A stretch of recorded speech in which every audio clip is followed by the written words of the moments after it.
Pengamat politik Rocky Gerung turut mengomentari penangkapan Tom Lembong atas kasus korupsi impor gula.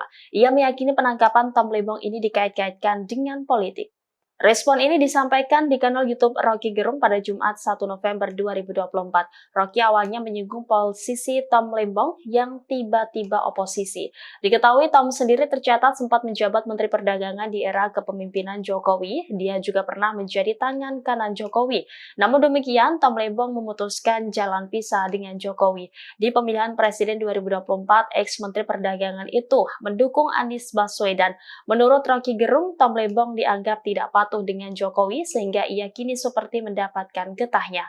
Rocky menyebut bahwa masyarakat bertanya-tanya soal penyebab pasti penangkapan Tom Lembong. Menurut Rocky, bukan hanya masyarakat yang bingung, ICW pun disebut juga masih mempertanyakan. Oleh karena itu, Rocky beranggapan penangkapan Tom Lembong sebagai sinyal bagi politikus lainnya yang dianggap musuh Jokowi lantaran tidak patuh. Sangat mungkin dianggap bahwa Tom Lembong tidak patuh pada Jokowi sehingga kaki tangan Jokowi ketika udah lengser pun masih mengarah pada setiap tokoh yang dianggap membaleloh dari perintah Jokowi.